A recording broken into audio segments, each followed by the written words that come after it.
Okay, everybody, so welcome to our final UPS AI and Data Research Seminar this semester. I'm really happy to have Jonathan Schachter here. And he's been a long time watcher of our seminar and really like an active participant.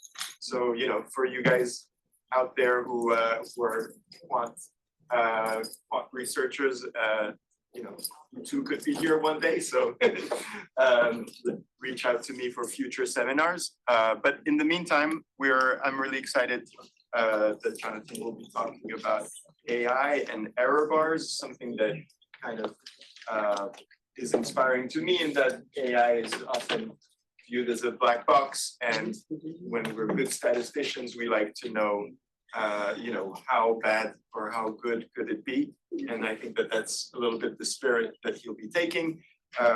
So Jonathan has started as in astrophysics, and then turned into a Wall Street risk manager in the 2000s, and you know, has seen a fair share of crisis between then and now, and has worked at JP Morgan, and has recently written a book that's going to appear soon on risk management. He'll tell you a little bit about that.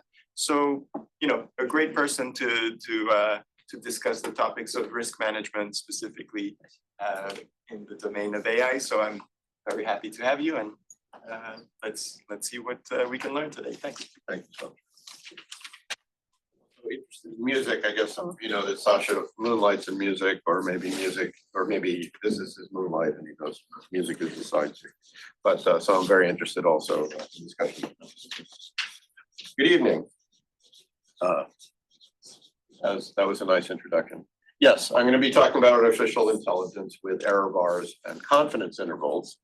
This is work that started with Guangqi Zhu, who's over here, to answer all the difficult questions. He is, like you, a candidate for a master's in finance, in this case at Columbia in the math department. Okay, so this is some shameless marketing. My book is coming out Feb 26th of 26. This, I should say, you can see I have two co-authors. The first two of us are veterans of model risk management since 2011, when the Fed came out with its guidance. We talk about global guidance, everything from the Brits to the Central Bank of UAE. And in particular, what's most interesting to me most recently is the Monetary Authority of Singapore. They have specific guidance for AI models. That's all in the book. It's a comprehensive book. Perhaps it will lead to, you know, model risk courses. Perhaps it will lead to lectures on model risk as part of a risk management class. Okay, I teach and I lecture on an semi-infinite strip. So I start at 0 and I just go to positive infinity. 0 is the front matter and infinite is the end matter. That way I know that I'll always have as many integers as I need for the intermediate sections, which are introduction, a deep dive into what error bars and confidence limits are. And then I talk in sections 3 and 4 on both the classical type of portfolio optimization for getting prepared to get a portfolio of real stocks, and the AI ML, which was pioneered by Marcus Lopez de Prado, who I'm going to use the Spanish tradition and call him Lopez. And Lopez's work is the AI example that I'll be discussing, machine learning. I'll apply that to a sample portfolio, and then I'll talk about performance, both of the portfolio and of the individual stocks. That would constitute the summer work that Guangqi and I did. Guangqi, in all the free time he has being a master's student at Columbia, has then generated some new results that I'll present. That's pretty much it. There's some in matter, again, shameless marketing of my stuff, and some work on how I got the error bar data. Okay, so the first is you get my sermon on what I think AI is, and I divide AI into 3 different tiers. Get to that in the next slide. But here's the basic perspective. If you read science fiction, you may have read or heard The Hitchhiker's Guide to the Galaxy series, which was a BBC radio program, and there's also some books. There is a character in that that's a computer called Big Thought, and they ask it the ultimate question, which is what is the answer to life, the universe, and everything? And it goes and calculates, and the answer is the number 42, right? So that's a little bit like what AI is right now. You get a result out of AI, but you have, no concept of what's the confidence limit, what's the error, what really produced that. As Professor Stoikov said, it's a black box. So what we'll try to do in this talk is explain how you can describe the sampling distribution and why that's relevant. Now, here's my philosophy on AI, and then specifically what we're talking about today. In the book, we talk about three things, and I like words that rhyme. So transformation, automation, and regulation. And interestingly, I'm going to give a talk in Toronto about this. They pretty much line up with the three lines of defense in a bank. If you're thinking of sell side for your next career, you may understand that the front office is largely the first line of defense, risk management the second, and audit and regulators the third line. For this talk, we're going to talk mainly about transformation. Let me just give you the blurb on what these mean. So transformation is basically similar to what happened in the 1970s, which is almost certainly before you guys were born. There were many spreadsheets in Excel, and in the 80s and 90s, they were transformed digitally, so-called, into things like C++ and Python. So we're sort of at a similar juncture in AI in the front office, that we have models that potentially could be transformed completely into AI models, or perhaps supplemented with AI. They also maybe need to be improved because of the other tiers I mentioned, the automation aspect and the regulation aspect. One of the things we talk about in our book is giving a model using essentially easy pass technology so that a model could be tracked every time it's used and everything that's in it. It's one of my collaborators asked the question, does a model know its own name as it's running through the system? So that's kind of important. If you can't find the model and ID it the way you can do easy pass, then you can't, you need a transponder. The model needs to be transponding to you and telling you what it's doing. The two things where I think AI falls down for me, and I don't think this is something that people really talk about that much. Maybe it's embarrassing to talk about it. One of them is calculating Greeks, especially for pricing models. We have models that can calculate prices in AI, but we can't consistently, in the same framework, calculate Greeks. So actually, one of my summer students worked on that. The other one, Wang Qi, worked on error bars and confidence intervals, which we applied more to the buy side. All right, so error bars. I mean, the whole idea of this is that AI requires training data, right? And training data are always of a finite size. So if you remember with statistics, we talk about the population or true statistics. There is a true mean, right? And then we talk about taking a small sample and estimating the mean, and that's the sample mean, right? But the sample mean is always uncertain because we always take a small sample. Hopefully we take a representative sample. So that there are standard errors in here that can be calculated, the sampling distribution of the mean itself, of the variance itself, and so on. So those standard errors of measurement need to be computed and propagated just like they would be in a physics experiment, like measuring, gravity by the period of a pendulum. So the effect is basically we need two things. We need the standard errors, which are the ones because you have a finite sample. Those would go away if you had an infinite sample. So you'll see they depend on n, 1 over n to something. And then the confidence intervals around them, where you have to make a distributional assumption, but I'll talk about that later. So there are two sort of corollaries to that, or notes. The first one is that if you don't know, AI training data sets can change every day. like you could have a window and you just went to the next day. And every time you change the training data set, you'll change the error bars and the confidence limits. It's not a static calculation. There's other things I think you know that we split the data often, like we'll talk about in and out of sample later. We do like an even split. But nobody knows exactly what the optimum ratio is to split the data. Maybe it should be 70-30. And if you change it from 70-30 to 60-40, you will also change the standard errors and the confidence limits. So everything, it's like a house of cards, everything kind of depending on this training data. It's not usually acknowledged. Now, conventional models have some of these issues as well. I talked with Professor Stoikov a minute ago. If you've calibrated whole white, you could calibrate it either to market caps and floors or to swaptions, but you're not going to get the same results, right? So the choice of calibration data is what the issue is in conventional models. It's just, it's a little bit more direct. I think it's less hidden. The more you get into the LLM world in GenAI, you're getting further and further from the data you use to train it. Okay, now just to try to convince you that these are finite samples, my claim is that even if you look at day-end data back a year, that's a sample, okay? Because you could have sampled it every second, which depending on how you calculate, you could have like, 5 million seconds when the market is open, or even smaller than that, but you chose only 250. So let's say big N is 250 and big M is like 50 million. Clearly, we're just taking a small sample.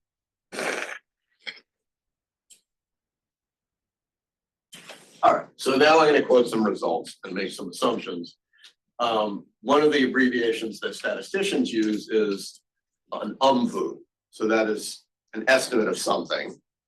I'll give you examples in a minute. It's an unbiased minimum variance estimator. So it's kind of an optimal estimator of something. And I'll give you examples. So basically what I'm saying is that every time I measure a central moment, such as a mean and standard deviation, I'm sampling. So the mean itself has a distribution. Let's take the case of mean, because I said some abstract things. So the UMVU, the unbiased estimator, is simply the sum, it's the arithmetic mean of the finite sample. You sum from 1 to n, and you divide by n, right? That's the sample mean. Well, when n is finite, there's a standard error in that, which goes like 1 over the square root of n. This essentially comes out of the central limit theorem, the law of large numbers. And usually it's convenient to make n go to infinity, but like I said, n is a number like 250, so that's not infinity. So in other words, you could take the mean of something, you could measure, S here is the estimator of the standard deviation, right? The summing quadrature over n minus 1. And then this quantity here will tell you the standard error in the mean. In the last column, now we're assuming that the distribution of the mean is asymptotically normal. In that case, we can get, you think of confidence intervals as plus or minus, it's actually in the term at the end. The one that says a t-distribution of degrees of freedom n minus 1, that may be symmetric or maybe not. In the general case, it's not, but this is saying essentially that's like alpha could be 0.05. So that would be like the 95% confidence interval. For standard deviation, it's a bit similar. I have an approximate sign. I'll explain that in a minute. But in this case, the thing that's giving you is the chi distribution, which looks like this. It's the square root of the sum of squared normals, essentially. If I haven't blown you away enough with the statistics on this page, I also mentioned a median, which you probably know. One thing you may not have seen is the median absolute deviation, which is a robust version of the variance, of the standard deviation, in which you take two medians. First, you take, you imagine subtracting the median off and taking the absolute value of everything in the sample. You have a normalized sample, and then you take the median of that. So that's a robust estimate if you're not in the normal limit. Median of the mean. those two. I'll mention that briefly later. And that has a standard error and confidence interval too, but you can look that up in this book. Let me talk a little bit about standard deviation and the standard error of that. Let's start with variance, which is something we usually understand. So the standard error of the variance, right, looks a lot like the standard error of the mean. Instead of dividing by square root of n, we're dividing by square root of n minus 1. But we know that's because we've used 1 degree of freedom, the mean, to get there. And it's chi-squared instead of chi. It's very tempting to take the square root of the standard error of the variance and say that that's equal to the standard error of the standard deviation. But they're a convexity effect.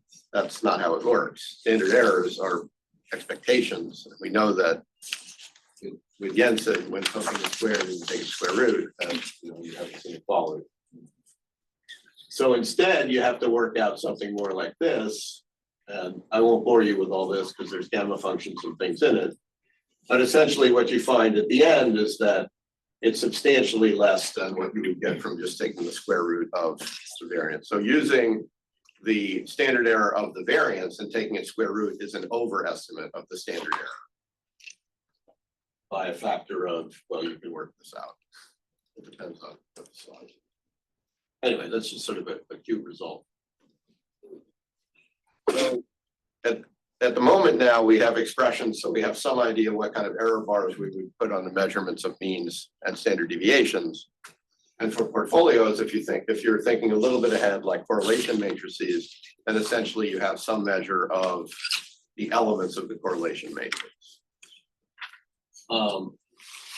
But usually these things come in combination, like a Sharpe ratio combines both the mean and the standard deviation. So in these slides, basically, the first thing I'm showing you is that you can actually take the ratio of these standard errors, and in general, the mean is about square root of 2 more. So the standard error of the mean exceeds the standard error of the standard deviation. But you could ask, if I have a quantity that depends on both mean and standard deviation, what's the standard error of that thing? Like a Sharpe ratio. And that, I would say, gets messy. I would say these slides, it's easier to talk about what they say than not. The main problem is that even if it's a sum, there's an unknown, even if the mean and, these are just a simple sum, you don't know what the correlation is between those two. There's nothing that, sometimes means correlate with standard deviation and sometimes they don't. You can take various limits.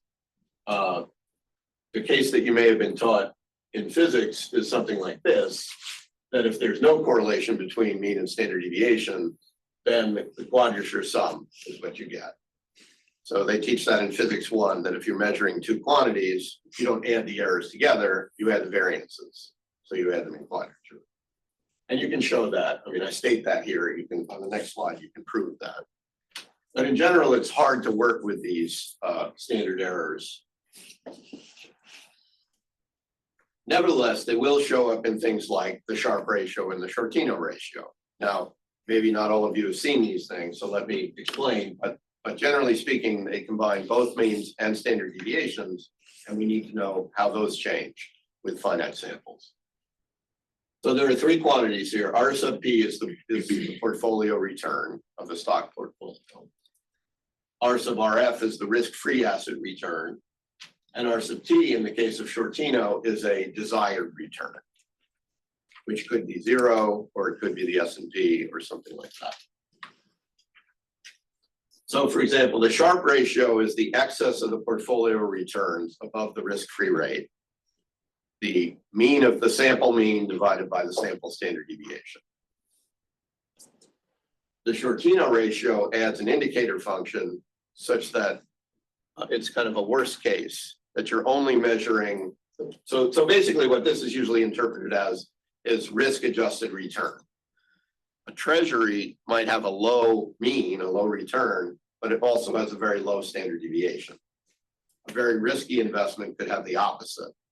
But Sharpe enables you to compare risk adjusted return across different assets.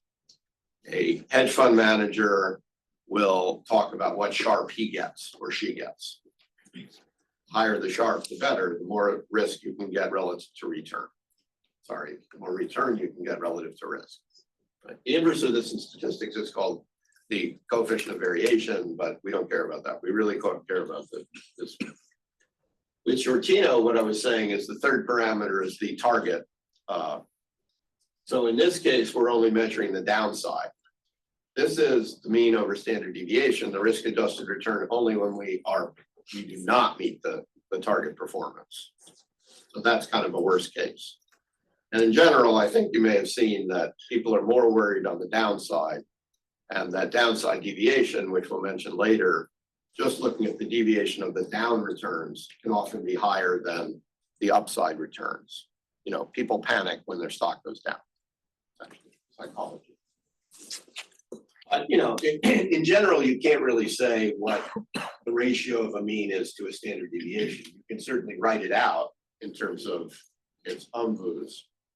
But, you know, even if you take simple cases like you assume that both the mean and standard deviation are normally distributed, you don't get very far. So it's hard to take the standard error of the ratio of something with the ratio of mean to standard deviation. The best case you can do is if you have uncorrelated standard normals, and the ratio of two uncorrelated standard normals is a Cauchy distribution. So you go great, but the Cauchy distribution has an undefined variance. So which essentially is equivalent to its standard error. So, you know, there's approximation. I talk about the Geary-Hinckley transform you can look up, but it's difficult to solve this problem. So at the end of the day, we are just going to do this. We're going to take, every time we see a standard deviation, we're going to assume it has no standard error. And every time we see a mean, we're going to do plus or minus 2 standard errors. It's larger anyway. And we're going to insert that into everything we do. And we call this the base case, the min case, and the max case. Now, once you do that, you essentially have 3 cases, right? So you can calculate everything in each of those cases and see how your results change. So that's basically what the physics is that's going on here. I'll mention in passing, I will use some of these results later, that the higher moments like skew and kurtosis also have standard errors. The nice thing about these standard errors, they have neither the mean nor the standard deviation in them. They're just dependent on n. They also have large n limits. The next time someone tells you that a poll of 500 voters or 1,000 voters has skew, you can say that's impossible because, you know, the error would wipe out any result unless you found a skew of like 10. But, you know, you can use those to try to figure out how large a sample you need to actually measure kurtosis and skew. And in the markets, it would be like, you know, essentially like 50 years of data. So someone who says 1 year of annual returns of the S&P has skew, you know, that's not a statistically significant result in most cases.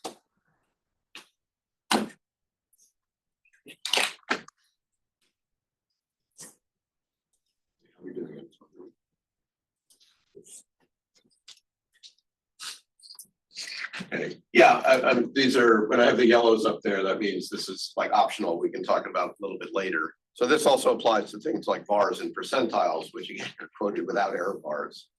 So you're talking about the mean var instead of the worst case var, which would be the var plus 2 standard errors. Those can be very large. You can be underestimate. This is just a little proof that I can also do later.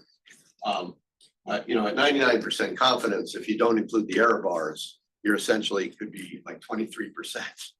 I mean, really big range. You could, Citi's 12 billion one-day var really should be more like 14 billion if you had 2 standard errors to it. The regulators are only holding them to, they're essentially saying that their var distribution is a delta function. It's not, you only have 250 days. Anyway, that's probably enough statistics that you've had for a year. So now let's talk a little bit more about building portfolios. So you may have seen the so-called classical way to minimize to do quadratic optimization with mean variance in a variance covariance matrix. So essentially that's the optimal vector W of portfolio weights for a certain number of assets, given sigma, the variance covariance matrix, and M here is the observed mean over the period of calibration. So that's a row vector where each element corresponds to a different stock's mean. In the mean variance optimization, you're looking for ones subject to the constraint that they exceed a benchmark. But as you've seen from everything we've said, this involves means, so therefore it involves confidence intervals. Which is interesting because these calculations often can be unstable if you change the weights by just a little bit. And now you know why. I'll show you some examples of that later. But one of the big criticisms of classical portfolio optimization is that it's relatively unstable to small changes. I should go, if you want to go a little bit more, you can talk about what I call covariance matrix noise. There's a paper on that. Jose Venchero is at Bloomberg now and talks about this. But basically, so the VCV matrix itself has noise. He used it in the instance of just trying to predict. I'm looking purely backward if I'm doing things. If you want to do that, this is sort of extra credit. You can try to prove these. This is, I told you about the standard error of the variances, but of course the off-diagonal elements in the VCV matrix are covariances essentially. But you can work out the standard error of a covariance of two variables. All the other ones we were working out were univariate for one variable, but you can do this as well.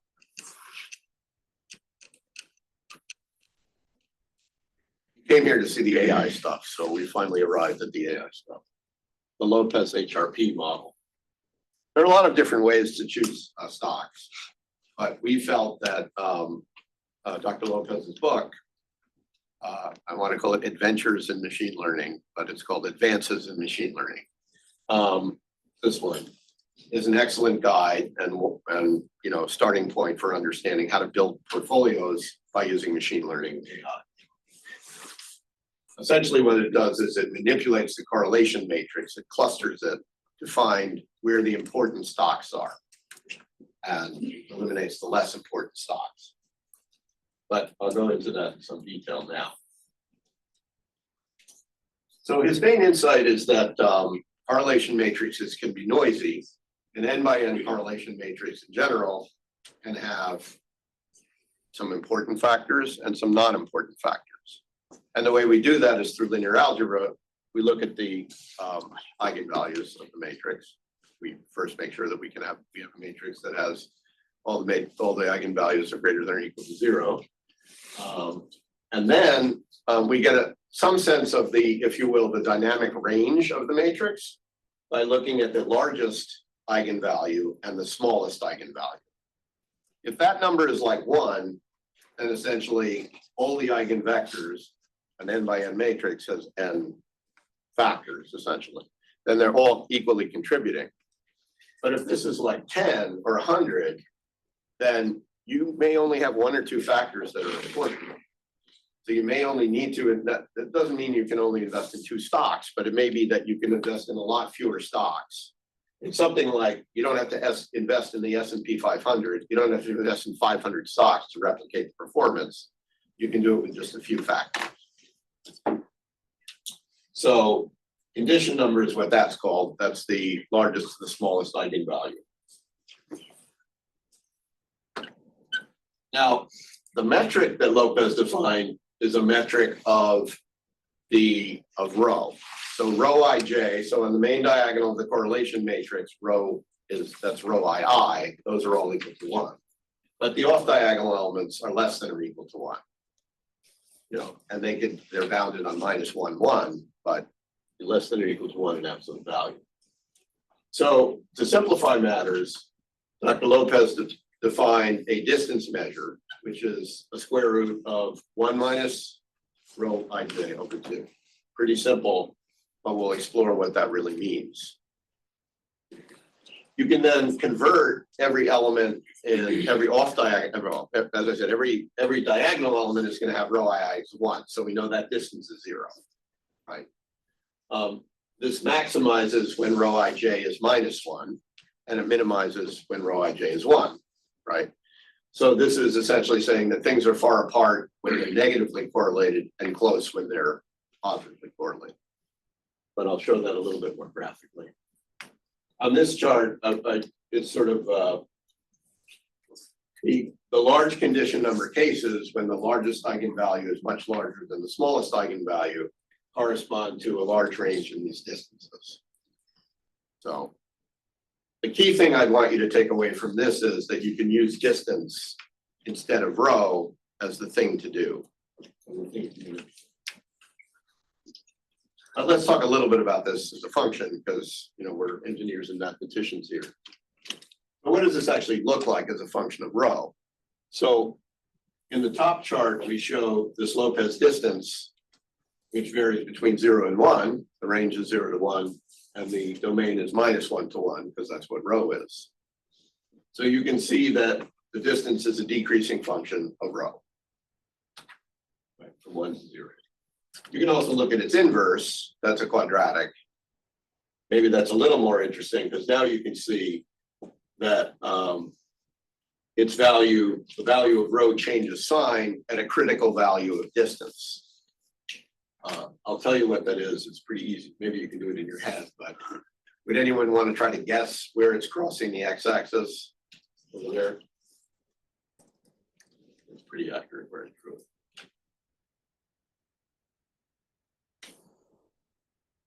Over square root of 2? Yeah, square root of 2 over 2 or 1 over the square root of 2.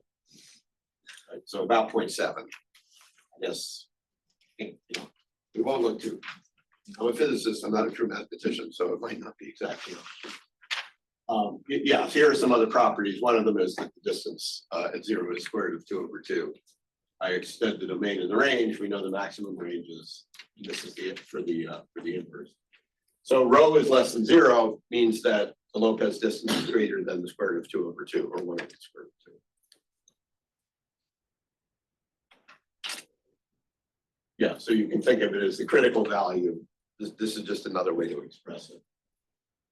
But we're going to use this distance now to cluster the elements to be low correlation, part of the matrix, medium correlation, and high correlation. And that's the way that we're going to invest. Some of this is in the book, but basically it involves then taking differences of distances, and resorting rows and columns. This is hard unless you really follow the steps they're given in the book. But so I think, and then eventually getting clusters. So this would mean like assets 1 and 8 of n should be together. I think the best way to show it is a before and after figure.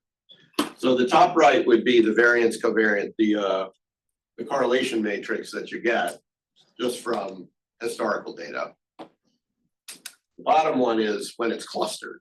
So there you can see you have these clear blocks. The other thing that you'll see, and I'll give you an example of this later, is note the numbering. On the top one, we're numbered 1 to 10 and 1 to 10. On the bottom, look, it's different numbers. So see, we've now clustered, for example, in the top one, 5 and 4 are together. And these all 9, 1, 10, 6, and 8 are together. So that's the association that, these are closer and those are further. We're really kind of getting a deeper understanding of the correlation matrix. Now, let's apply this to a sample portfolio. So just to give a little history, I'm at Key. Columbia kicked off a program this summer. I'm an alumnus of the Columbia Math Finance program. So they asked alumni to, for free, intern people over the summer. And this is the first summer, so I'm happy that they asked me.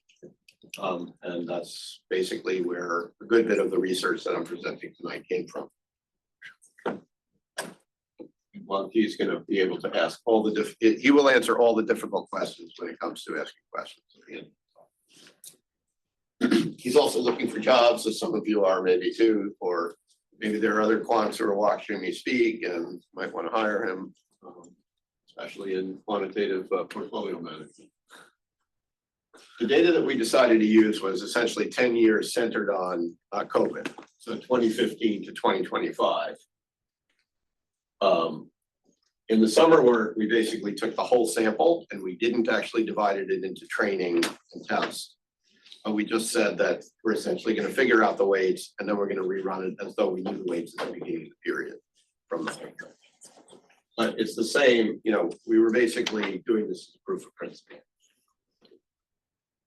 At the end, I'll give an additional section that we now extended that on the internet. And also decide what stocks to invest in. So we picked these 15 stocks.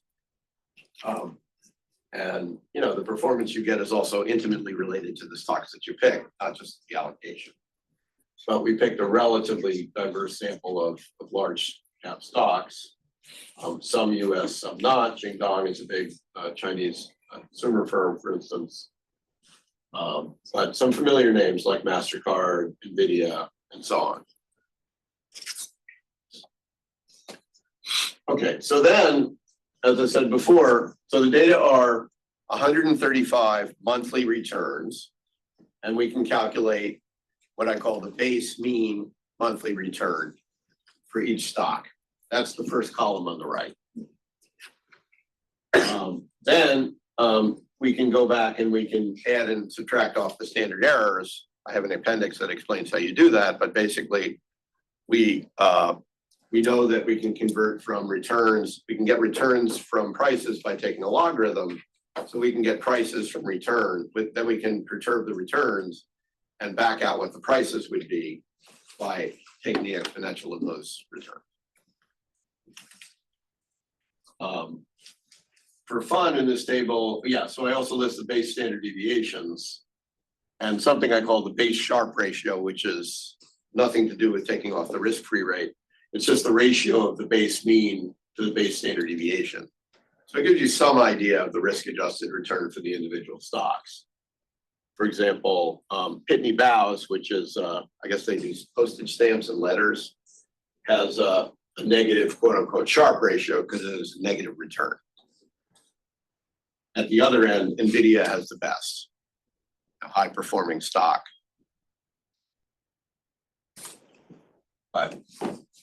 So now we're going to use these min and max values and we're going to figure out what that means for performance. First, though, I want to show you how the Lopez algorithm specifically worked with before and after. So this is, again, from market data, this is the correlation matrix of all the stocks. Here, they're in alphabetical order by ticker. So Apple is at the top and Walmart is at the bottom, right? I don't expect you to read all these numbers. Just get the general idea. On the right is what happens after you do the Lopez hierarchical risk parity algorithm. And we find that there are 3 clusters of correlation. This one is definitely high. The median of this sample is about 0.5 correlation. And you can see the stocks that are in it include Apple, Intel, and MasterCard, BlackRock, and so on. And then these two are kind of the same. If you look at the median absolute deviation, I would argue that this is the medium-ish correlation cluster and this is the low-ish. It's not that clear because the actual medians are 0.28 and 0.24. But if you look at that kind of error bar or standard error, you can see that there's a little bit of a difference. Anyway, so the investment strategy is not as much investing in individual stocks, but investing in clusters. Okay, now, what are the implications for the actual portfolio weights? And in this chart, we're showing the effect for both the classical portfolio optimization and comparing that with the AI optimization. So the horizontal axis is the weights that they would be derived from mean variance. And the vertical axis is from HRP, or the AI method. A 45-degree line is, you know, if it were equal. So there are a few cases where the weights are equal for both methods. In fact, by glancing at it, you can see that in general, the classical method pushes a bunch of stocks almost to zero weight. In particular, it's like a 3-stock portfolio consisting of NVIDIA, Walmart, and all the way on the right at almost 2/3 of the portfolio, MasterCard. So that, I think, is sort of one of the big reasons, again, that people don't like classical, because they don't understand the weights, and they don't understand why if you start with 15 stocks that we pick that only 3 are optimal to invest in. That just seems really strange. Take for example, 0.05, a weight of 0.05 or 5%. There are only 3 stocks that are 5%, and they account for 2/3 of the portfolio. In the Lopez case, it uses about half the stocks in the sense that they're greater than or equal to 5% weight. And the maximum weight is only 1/6 instead of 2/3. So this is the first thing I want to show you, is there's definitely a difference between the two methods. The other one is robustness. And now we're going to compare to the minimum case and the maximum case. So on the left is the same graph we had before with some marks that I'll show you, but the points are all the same. On the right is the minimum scenario. So that's taking for each stock the mean minus 2 standard errors of its return. And you can see that what happens is 4 stocks move when you go to the minimum case. Walmart moves for both HRP and weight, so it moves at about 45 degrees and gets bigger in the minimum case. But the other stocks that move only move in the case of portfolio of mean variance optimization. So again, if there's error in your data, you want this AI approach because it's more robust and it's less sensitive to these errors. I mean, for example, look what it did here. When you change just a little bit, NVIDIA now shoots all the way over to the right. MasterCard shoots all the way over and it's pretty much eliminated. And Unilever also is pretty much eliminated. The ones that are parallel to this axis are instabilities or issues in classical portfolio optimization. Maximum doesn't look too different. Walmart still does about the same thing. I think MasterCard is less severe. Last time MasterCard was pretty much kicked out of the portfolio by the classical approach. Here it retains a little bit of it. What this is showing you, basically, I want you to understand that we're doing the 2 ends of the distribution, is that if you do a calculation and you just do this, then because of the noise in your portfolio, you can't guarantee this for your clients. These are within essentially 95% confidence that's actual what should be the actual weight. Therefore, the performance is not going to be what you do if you base everything with no error bars. Right? So I would think at least if you're a smart hedge fund and you see this, maybe internally you discuss, well, I think the weights are this, but it really could be this range. So maybe we should hedge, or maybe we should, I'm not sure that an ordinary person in the street would understand all this. They want to know the portfolio weights are this. They don't want to know the portfolio weights have errors to them. On the other hand, as a financial engineer, if you know that information, that's very valuable. That can explain why you don't hit your portfolio targets. Fluctuations. I think I said most of this. I think the mean variance would probably work pretty well with large caps where you have lots of data and the standard errors are low. Conversely, the AI approach will work better with like small caps when there's a lot of noise in the data.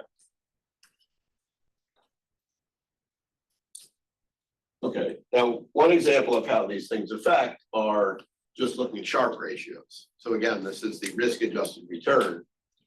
So if you just calculate the Sharpe ratio with risk-adjusted return, then you'll see that, first of all, that mean variance does better than HRP. But then when you put in the error bars, you can see, for instance, that HRP could achieve almost twice as high a Sharpe ratio, or it could achieve 0. So there's a range of risk-adjusted returns which are essentially embedded in the fact that you're using finite data.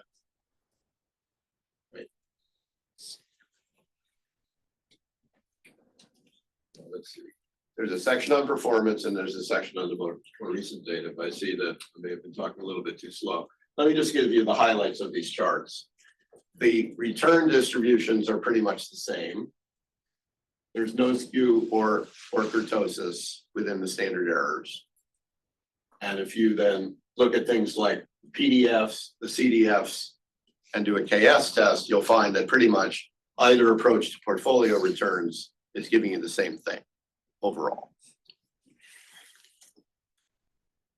The HRP approach is pretty close to normal on a QQ plot, except for the very first and very last percentile, 97th percentile and 3%.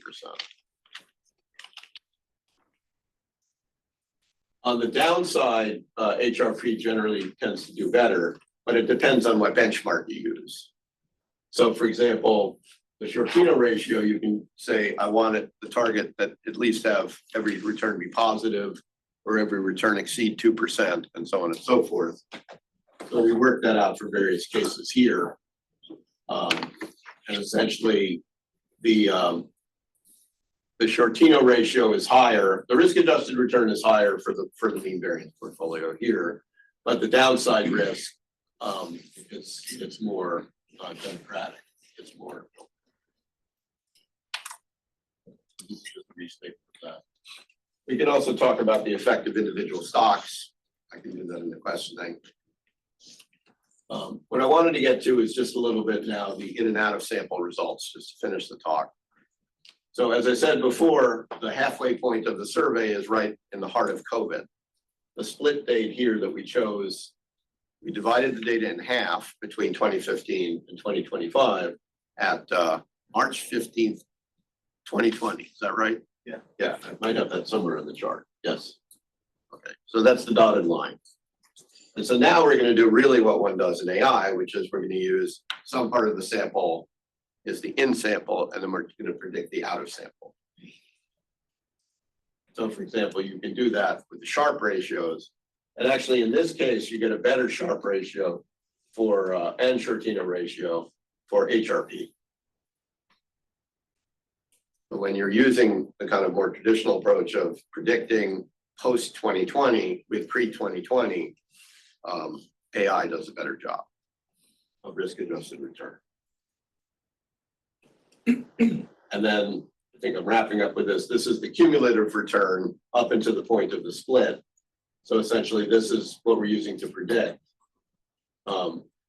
The red indicates mean variance optimization, yes. And blue indicate and black indicates AI HRP. And then the dashed is the out of sample over here. So this is predicting this. The blue is we just overlaid the S&P 500 performance. But what you see is that fairly consistently in the cumulative return, the AR approach does better. So it's essentially learned from the in sample, from the test, from the training.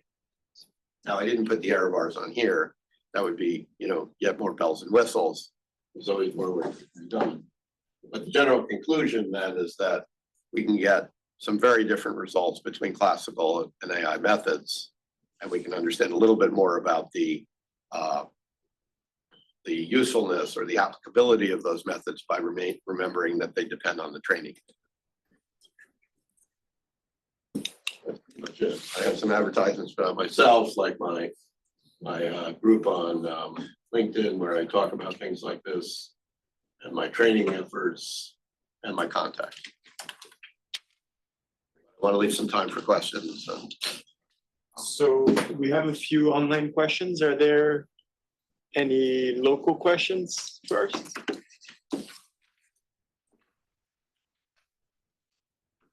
Well, I'll start with the online questions and see if someone works up their card. Yes. So the first question is, are we using the distance as the only metric to determine the clusters?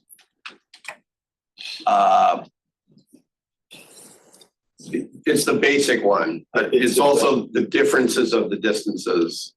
But I think it's the main, I think it's the root parameter that we use, isn't that right?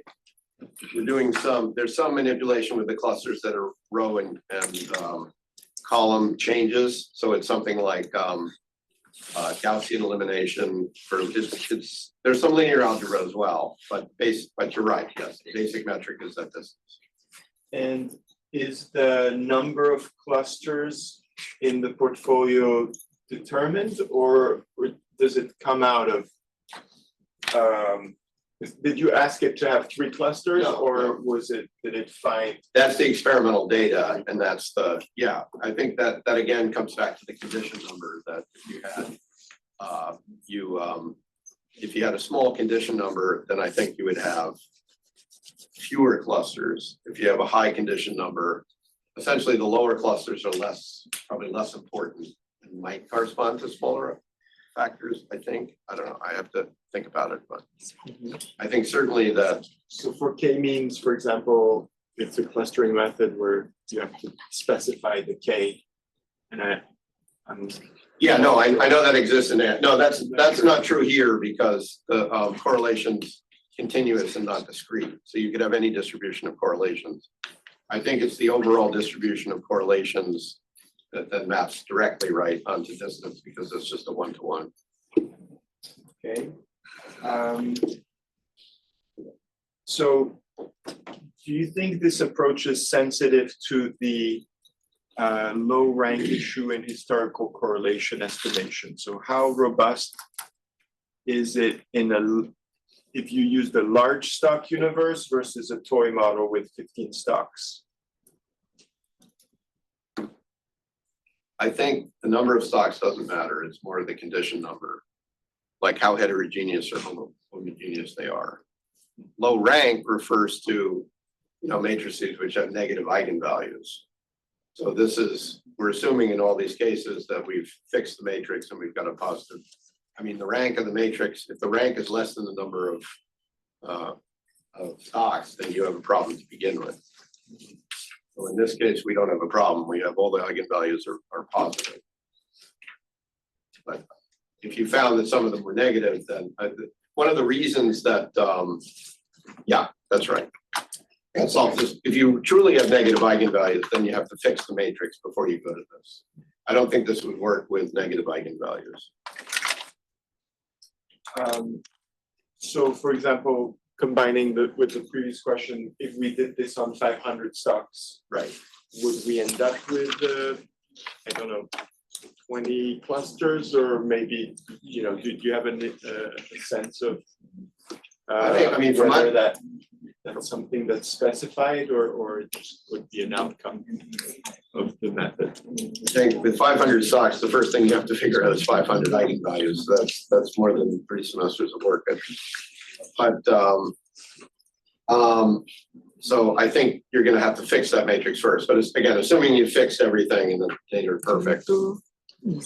Should the number of clusters vary with the number of stocks? I think it really depends on the distribution of the distance. Maybe what you could do is you could make a chart and you could bin distribution from -1 to 1 for a matrix, the 500, like -1 to 0.9, -0.9 to -0.8, and so on. And I would think that, something like those discrete buckets would be the number of factors, something like. If they're all piled into one thing, then you're going to have a small number of clusters. All right. Someone is asking about the connection of this with the Jorion-Michaud resampled efficient frontier. I'm not sure if that's something you're familiar with, but they ask, how is this different from the Jorion-Michaud, which I'm not familiar with? Well, efficient frontier must be referring to the classical approach, because efficient frontiers are within Markowitz. So in other words, instead of using the security line, using something else, we can certainly try to modify the classical approach. But when a model's been out since 1952, as opposed to the Lopez model that's only been out for 10 years and is sort of reflective of agentic AI, I guess we felt that we wanted to put our energy into things that are not 70 or 80 years old. But I mean, look, I did refer to noise in the covariance matrix that affect affect that, so that kind of, I gave the name our guy Bloomberg, so that's a question I can ask him. What he used, if you change the efficient frontier, what happens? I didn't look at it. Okay, well, those are all the questions. If we don't have any other questions here, then let's thank the speaker.